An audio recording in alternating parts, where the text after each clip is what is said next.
Class is in session. MLB hitting the book show for Wednesday, May 21st. Ian Cameron and Connor Mack in the house as always and ready to break down what's left of this Wednesday MLB card. Lots of day games, but plenty of night games still on the way for this Wednesday night. So let's jump right into it. Jump right into it on this Wednesday night. All right, let's start with we've got, actually, you know what? I just got the alert that it's been postponed. We're supposed to start with Atlanta and Washington, but it has been postponed. Oh, did it? With the Braves and the Nats. Not surprising because it looked like there was going to be pretty steady rain for most of that game. So no Braves and Nats. It has been postponed. So that means we will move to the Mets and the Red Sox. We've got Tyler McGill on the mound for the Mets and Garrett Crochet for the Red Sox. Boston minus 145 home favorites. Total here at 7.5, shaded to the under. I lean under a little bit. McGill on the road sometimes can be a little bit more sketchy and problematic. He's pitched well at Citi Field. The Boston lineup kind of still hit or miss. And I know Boston's won these first couple games, but it's not like they hit the ball all that great. They pitched very well as to why they won. And the Mets lineup's kind of gone downhill all of a sudden. Problems in Mets land. They've started to slump. Yeah. The Mets aren't hitting it right now at the moment. The lineup hasn't been in good form. Some disgruntled Mets fans about Juan Soto, who hasn't produced, and he's not been running hard, playing hard. He's not been legging out of base hits and not hustling along the base paths. So there's been some disconcerting signs with him right now for the Mets. Rumblings he's not happy right now with the team. Well, you have however many $1 million of reasons to be happy, man. Shut the fuck up and play baseball. That's what I say about that. Yeah. But yeah, nevertheless, not exactly a team I'm running to bet right now, the Mets. And look, the Red Sox have played well in this series, and they pitched well, and Crochet is capable of it. So I'd probably lean Boston, but I'm not going to lay $1.45. Lean under. Not a game I bet, though. C-Mac, what do you think here? Mets, Red Sox. Yeah, on the total, I looked at this under. There's no more 8s. It's all 7.5s. All the money's on the under 2 here. Tickets and cash. But Miguel, he's the wild card on the road. I mean, like you talked about, Citi Field, 1.6 ERA on the road. He's got hits kind of in how he's like his whole career. And speaking of Soto, yeah, I mean, and he's not fucking hitting that. I mean, he's not doing great, but what's he got? 8 homers, hitting 250. I'm sure he'll be fine in a month. The Mets. But not hustling, that's unacceptable. But that's been with him for years. I mean, that's why I'm glad the Dodgers didn't sign. That was like the best move. I'm like, don't fucking sign this guy. I agree with that. Yeah. And he's a liability in the field. And then, so this guy better hit 45 bombs, hit 300. You know what I mean? Like, fuck, and 120 RBIs. But, so I like the under. Wind's blowing in here. And we don't know what give it to the lineups. This is what I'm talking about the Mets. They had that good run. They've kind of cooled off. And Red Sox, basically what they are here, a 500 ball club, 25 to 25. So I kind of look Red Sox here. I know the line's a little bit big, of course, but I think it's them or nothing. All right, we've got the Texas Rangers and the New York Yankees next up. Jake DeGrom for the Rangers. Ryan Yarbrough, the lefty, for the Yankees. Yankees minus 115, home favorites, 7.5 the total in this game. You look at the Jake DeGrom, and I'll be honest, Jake DeGrom was someone, coming into the year, I said, well, let's see what he can do. Can he get back and recapture that form? He certainly looks to have recaptured that form. He's been, very steady, very strong. 2 runs or less allowed in 5 straight starts. Texas 4-0 in his last 4 starts. He's pitching really well right now for this team. Yarbrough will get the spot start. He's actually only given up 3 runs in 9 innings over his 2 starts for the Yankees, so he's pitched pretty well. This could be an under, possibly. I had to back Texas, though, in this spot. Now, I know they lost the first game of the series yesterday, 5-2. They have not been hitting the ball great throughout the course of the season, but you're going to give me this kind of price with DeGrom in his form. Hopefully he can stymie these Yankees bats. He does have a pretty good track record against the Yankees as well. He pitched pretty solid against them just last month when he pitched in Texas against the Yankees. The Rangers won that game 5-2. So I'm on Texas here. First 5 full game money line split with DeGrom on the mound. I think it's worth a bet. Lean under as well. C-Mac, Rangers, Yanks. Yeah, I think this game's not going to go. I mean, from Yeah, it's everything I'm looking possible. at, No I doubt. don't think this is The going to only thing go I like leave the the door Rays. open is that they haven't postponed it yet. And if they haven't postponed it yet, when they've postponed the Washington game already, it kind of tells me they're going to try to play it. Yeah, we'll see. I see a lot of rain coming in. Yeah, I think DeGrom, like you talked about, he's pretty good numbers against all these guys. It's Yarbrough and this Rangers team. It seems like wherever DeGrom, it was for years with the Mets. It's like when he pitches, they don't give him runs. It's like we're not gonna hit with our guy on the mound. So, and they've been basically bottom third of the year, right around sitting around 20th to 24th in that range all year versus lefties, this offense. And I don't think Yarbrough goes more than 3 here. I mean, you don't want to see him twice. A few guys have hit him all right. I'd look for guys like Simeon, who loves lefties. But, yeah, I don't know if this goes, but I like the under here. Padres and Blue Jays. We've got Randy Vasquez for the Padres, Kevin Gossman for the Jays. Toronto minus 165, home favorites, 8.5 the total. I don't have a strong opinion here. It's probably going to be a pass here. Look, Toronto won the first game. I like the way the Jays are playing here on this homestand. They played Detroit pretty well over the weekend. Good Tigers team. Won the first game yesterday. Gosman on the mound is, I think, more trustworthy than not at home. I'm still thinking Vasquez, there's some regression coming for him. So I understand why the Jays are favored by a decent amount here. I don't want to lay minus 160, though. I do lean Jays, but minus 160, no thanks. It's got to become a concern pretty soon, CMAC, that San Diego on the road's just not been very good. They've done a lot of their damage at Petco Park. All their best performances have been at home. They've pitched better at home. They've hit better at home. On the road, there's some issues with the Padres right now. CMAC, what do you think? There is. Can they get it going? This is a tough spot because you talk about the regression probably coming a road start for Vasquez. Gossman just had a horrible outing where he gave up 6, I think, in that last start. He didn't look very good. So it's like a good bounce back spot for home. But this price for the Jays, it's like not a price. No way. And they have good numbers off him. A lot of guys have seen him a ton. Even, I guess, the interleague, getting back with the Giants. Bogarts, Machado 6 for 20, Tatis 8 for 17 with a couple homers. The price is big, so it's like I think it's worth a little bit. As much as it's moved to the Jays and Gossman's bounced back, can the Padres score some runs? Yep. 4 games, 3 runs, and they got shut out again. So it's tough to take a team. It's not hitting that fucking lick. But maybe they could get a couple across. And that's to the part there with the Jays in this price. Can you trust them to score runs and this Jays offense to get going? It's been hit and miss. No doubt. All right, next up, we've got the Philadelphia Phillies and the Colorado Rockies. Taijuan Walker laying minus 200 on the road. Are you kidding? But that speaks to how fucking pathetic and miserable the Colorado Rockies are right now. Phillies minus 200, road favorites, 11 the total. God, if there was ever a time I'd say, gosh, take a shot with Colorado, it's this.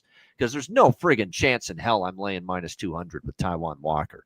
That is just not going to happen. I know his numbers are actually decent, but there's been some signs of him going back the other way the last few starts. He got hammered by San Francisco for 6 runs in 5 innings. He didn't pitch great against the Cubs. He labored 6 hits in 3 innings, 2 runs. And then the last time we saw him start against the Nationals, he gave up 4 runs in 5.2 innings. I don't trust him to pitch well here in this ballpark. I know Colorado offensively, they can be a little shaky, but I think they can do some damage.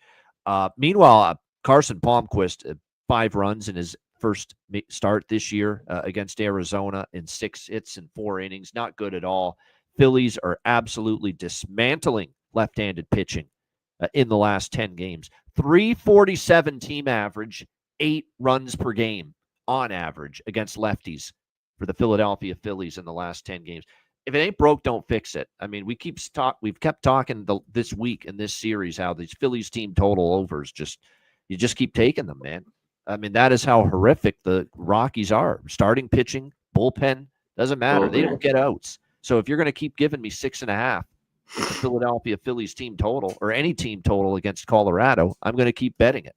Colorado gave up 7 yesterday, 9 the day before, 12 a couple days before that, 8. They've given up 7 or more in 5 of their last 6 games. So if you're going to keep giving me a chance to bet 6.5 with Phillies team total over, I'm taking it. And I'm going to go full game over too. And the reason for that is because I think the Rockies can do enough against Walker. I don't see Walker mowing them down here in this ballpark. So I think it goes over 11 as well, 11.5. C-Mac, what do you think? Yeah, with the Rockies, I mean, you can just wait. That's what's helped out is the bullpen. Like Phillies yesterday got 3 in the first, took a while, and they got they didn't do much against the starter. He pitched well, and then the bullpen gave it up. And the first game, they only had a few runs. They exploded in the 8th and 9th, and they got 5 or 6 in those 2 innings. So that's what you get with the Rockies. I have to say the first 2 games, we're getting plus money on the 6.5. I think it was 115. Yesterday was even plus 110. It's right around minus 115, I think, at most spots. But it's tough to go against it. Palmquist, you talked about the Phillies numbers. I mean, this guy's not very good. He's 24 years old. He has a problem with his command and walking people. He gave up 5 in that first start. It's just rough. Could he pitch well? Give up a few. Yeah, but I don't know. But I'm talking about Walker. The last couple he hasn't started. He's coming out of the pen in these last couple of games. I'm pretty sure where he's gone kind of long relief, 3 innings. So kind of a start against the Rockies. Take him here. But I think some of Tovar's back. I think he had a couple homers the other day. This is a good spot, I think, for like Goodman or my guy Ryan McMahon. I think he's a good spot in the 4-hole for the Rockies if you're looking for a jack off Walker. All right, next up, we've got Angels and A's. Jack Kohanovich for the Angels and J.P. Sears for the A's. Athletics minus 170, home favorites in Sacktown, 10.5 the total. Cashed the over yesterday with these 2 teams, although thanks to mostly the Angels did the damage. A 7-5 win yesterday for that game to go over the total. I would probably go back to it here. Kohanovich is just not great, in my opinion. He has pitched better his last 2 starts. But Baltimore, we know how disappointing they've been. I will give them credit for the Dodgers was impressive, keeping them to 1 run in 6.2 innings. But still, I got to see a little bit more from him. Let's not forget he faced the A's last year in July, and he got ripped. 7 runs given up by Kohanovich in 4 innings when he faced the A's last year. Meanwhile, you got J.P. Sears on the mound for the A's. Actually pitched pretty well, but last start ran into some trouble against the San Francisco Giants. We'll see how he fares here in this matchup against the LA Angels. One thing to note about the LA Angels is finally, starting to swing the bat a little bit at least. We've seen them score in their last 5 games, this great 5-game win streak that they've been on, sweeping the Dodgers and winning the first 2 of this series. They have scored 4+ in every game and a grand total of 34 runs. That's right, 34 runs for the Angels in their last 5 games combined. So they've certainly been swinging it. I don't want to lay. I definitely say Sears has the edge over Kohanovich. I was looking maybe to take the A's, but I'm not going to. Not at this price and not against a team that's won 5 in a row. Look, the Angels give them some credit. Starting to string some wins together and play a little bit better. So I'd actually be closer to taking the Angels, but I don't want to back Kohanovich. So if I take the Angels, it would be probably a team total, but I like over 10.5. I think both teams can contribute a bit. Remember, neither bullpen is still that great. So we could see runs late like we did last night to help with that over as well. C-Mac, what do you think? Angels, A's? I think Kohanovich gets lit up here. I don't buy these last couple starts. And has a little bit more strikeouts than he had in most starts. This guy gets like 1, maybe 2 a start. And he's kind of gotten away with it, even in those starts. 4 walks, 4 Ks, 4 walks, 5 Ks. He's been horrible on the road, and he is awful to lefties. So look to Soderstrom, Blade, some of these guys. Rooker, he's not lefty, but a righty. He's like, I think, small sample, 1 for 3 with a homer. I agree with the over. I think the A's, I know the number's big. He could go first side minus the half. I think they get their team total. It was right around even money, minus 105. It's 5.5. I think they get some runs tonight. But hats off to the Angels scoring some runs. I mean, look, I had O'Hoppe. Then he goes yard yesterday. Been a day behind on a couple of guys the last couple of days that It's driving me nuts. But yeah, runs here. All right, last game. We go to Arizona and the LA Dodgers, D-backs Dodgers. We've got Corbin Burns on the mound for the Diamondbacks, Dustin May for the Dodgers. Dodgers minus 140, home favorites, 9 the total, shaded to the over here in this game. Yeah, definitely it felt like last night. If finally the Dodgers are going to see a little bit of a lower scoring game, it would be last night. But even then, my gosh, because of extra innings, it got a little hairy at the end. But nevertheless, the Dodgers do win 4-3 against Arizona. But again, their bullpen does allow Arizona to come back, tie it, force extra innings. So still some bullpen issues right now for the LA Dodgers. Dustin May, 4.5 ERA. A couple of signs of concern for Dustin May. He hasn't been nearly as effective in some of these last few starts. He's given up 4 runs or more 2 of the last 3 times we've seen him. He struggled with the Angels in his last start, 4 runs, 6 hits in 5 innings. So we'll see if Dustin May can pitch better. It won't be easy. Arizona's pitching the ball or hitting the ball well. Corbin Burns is pitching the ball well. My goodness. He's given up 1 earned run in his last 19 innings of work. Just 1 earned run. So Corbin Burns has been great, shutting down the Rockies, shutting down this Dodgers team when he faced them in Arizona just a couple weeks ago. 7 innings of shutout baseball for Burns against the Dodgers.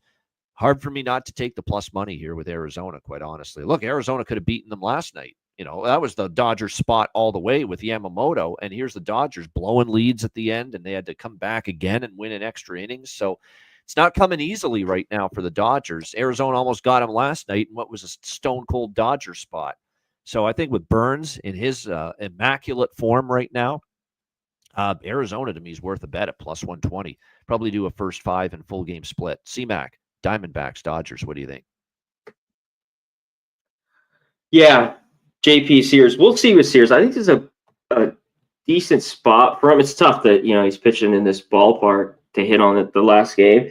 22 years ago, he got ripped by the Angels. But the last 4 starts, even last year, have been pretty good. 3 runs or less. He's a lefty for the most part. I want him back. Yeah, the Angels finally, the bats have woke up. So we'll see what he can do tonight. And the price is crazy. I think the A's get to good old Jack. Here we go with Corbin Burns. Guy's been excellent. I think this might be one of the starts where he could get hit. He's been very good. And since the beginning, rolling along, and now you're facing the Dodgers again, and this time in LA. That does concern me, but yeah, a little bit. Dodgers right now. They aren't right. The value here is still D-backs here. I think, especially with him on the mound, first 5 at least. I mean, it depends. Usually Dodger bullpen, but everybody's out. We've hit on that the last few days. All the injuries, they haven't been very good. So yeah, I think there's value here with the Diamondbacks. Dustin May started the first 3 starts were great at home. He kind of had a couple of rough ones on the road, and he kind of gave it up early just 2 starts ago when they in Arizona. I think he only gave up 2 earned in the end, but they kind of jumped on it quick those couple runs. So in this spot, I look to a few Dodgers. Ohtani's 4 for 8 with Burns. One thing where he's been good, but consistently over the years, especially on the road, Bano, he gives up the long ball. He's a guy who gives up 20 to 25 homers every year, does Burns. So look for those guys. I'll look for Teoscar Hernandez. Didn't play yesterday. I think he came into pinch hit. He just came back the game before that. Some solid numbers. I love him. He should be in the 4 hole today. So I like his Jack plus 500. All right. So there you go. Jack, anything to add? Right into Jack of the Day segment. Anything to add? That's it. That's it. Teoscar, McMahon. And I talk about those lefties. And I think maybe like Butler with maybe a little bit of value. Soderstrom's under. I don't do a ton under 4-1, but he's close. I think you get plus 380. So I might look that way, but look to the lefties, with the A's in that game. Yeah, no doubt. As far as for me, with the remaining games, again, we've got just the 8 games remaining. You mentioned a few of them already. Good calls there. You're right. Some of these A's, Rooker for sure. Rooker's homered already. Mm-hmm. He's had 2 plate appearances against Kohanovic, and he's homered in one of them. Rooker. So Rooker's got to be on the Jack of the Day candidate list tonight. No doubt against Kohanovic tonight. You mentioned Soderstrom's worth a look. He hit some of Kohanovic's pitches quite well. Lawrence Butler, Mm-hmm. Butler did it. The Butler could go yard for the A's there in that game as well. It might be worth a look there in that one. Definitely. No doubt. And then in the Philly-Colorado game, definitely, the usual suspects, right? Schwarber, Harper, they're a threat against Palmquist. Could be able to do some damage. A couple of guys, too, for Colorado, though, against Walker. Michael Toglia, and Hunter Goodman, might be able to have some success. Hunter Goodman, there's a little bit of power there for him with the Rockies. So definitely a couple of prop money. And I got to keep in mind Fernando Tatis Jr. for San Diego. He's homered twice against Kevin Gossman in the past. And Dalton Varsho for the Blue Jays. We don't think of him as a home run guy, but he has homered against Randy Vasquez. So something to keep in mind. Dalton Varsho, Randy Vasquez. So, yeah, not a bad night. There's a lot of things that stuck out there as far as the home run props for tonight. All right, best bets to wrap up this shorter show with just less games. So, CMAC, best bet. What do you got? Yeah, I just got this. I'm going A's team total. That's not here. I find it minus 105, over 5.5. A's score a ton of runs today. All right, there we go. A's team total over 5.5 for CMAC with his best bet for this slate. My best bet, I'm going to go with the full game over with the Phillies and the Rockies. I was debating whether to go with Phillies team total over, which I like as well, but I'm going to trust Colorado to do something at the plate tonight because I think Walker is the right candidate to get hit there in that ballpark at Coors Field. So I think this is one night I'm going to put my faith on the Rockies lineup to do a little bit of damage. I think the Phillies will do what they've all done in this series already, and that's get 7, 8, 9 runs. And if that happens, all we need is 5 or 6 or maybe even 4 from Colorado to get us over the total. So over 11 with the Phillies and the Rockies. Been a good week for best bets. We cashed another one yesterday with the Brewers, getting it done against the Orioles. Although I took the Brewers earlier today in afternoon action. They finally Baltimore finally won. Finally, that game won a game. So they got my loss, but that was basically my only loss. Yeah, in sides and totals. So it's just how it goes sometimes. Everything else won. That's exactly what you want to see. There's no doubt. So see if we can keep it rolling. A's team total over for CMAC, and for me, Phillies Rockies over 11 for best bet. Shout out to the chat: Nick Elvento, Timothy Hake, Oldie, Justin McKelvey. Appreciate everyone joining us. Joe Free, good. Joe Free. Appreciate all you guys. And thank you very much, Joe Free. Very kind. Two greats. You're great too, Joe Free, because you're in the chat watching us. So we appreciate that. We're not here tomorrow, as often is the case on Thursday with a short slate at night. So we're back on Friday with our next edition of the MLB Hitting the Book Show. So hit the like button, subscribe to the channel, share it, tell everyone you know that we'll be here all spring and summer.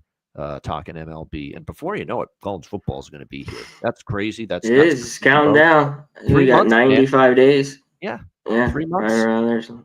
Yeah, and we'll be talking kickoff and a brand new season. We'll get you ready. We'll do some conference previews, and we'll do some stuff like that. Closer, July, early August, that kind of thing. We could kind of spread it out too. Do it on our own time, and we'll get that all figured out. But baseball. Summer baseball, be here. In the end, I think you'll win more than you grind. You just churn out profit day by day. You just try. You just a little bit here and a little bit there. That's what it's about. Baseball. Your eyes don't look bigger than your stomach. You got to just be patient and grind it out. That's what the baseball season is all about. All right, great stuff. For Connor Mack, I'm Ian Cameron. Have a great Wednesday night. Enjoy the games and good luck. And we will be back Friday at 5 p.m. Eastern, 2 p.m. Pacific, with another edition of the MLB Hitting the Book Show. Until then, class dismissed.